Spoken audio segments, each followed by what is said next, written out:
na ang gagawing proyekto o programa ng Pangulo ay para sa taong bayan, umaasa po tayo na sila po ay makikiisa. Meron din pong mga nag-attribute ng resulta na ito sa nangyayari po kay dating Pangulong Rodrigo Duterte, no? Kagaya po ni Senator De La Rosa, ni dating Chief Legal Counsel Salvador Panelo. Sabi nila ito daw ay nagbabadya o nagre-reflect ng protest vote, at sabi nga po ni dating Secretary Panelo, it's a thunderous repudiation of the Marcos administration and its relentless campaign to quote-unquote persecute the Duterte family. Ano pong masasabi ng Malacanang? Do you share that view po?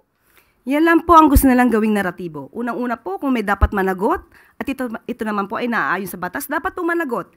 Hindi dapat po natin ikanlong ang sino mang maaaring maakusahan ng paggawa ng mali, maaaring gumawa ng krimen, dahil lang sa sinasabi nating pagboto. Tao po ang siyang humusga, tao po ang siyang bumoto. Igalang po natin ang mga napili na mga kababayan po natin. Wala po itong refleksyon kung ano man po ang sinasabi patungkol sa mga Duterte.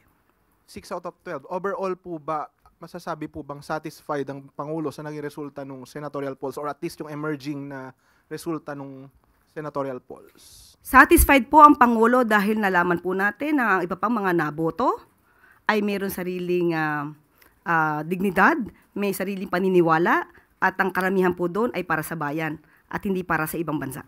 Salamat po. Follow-up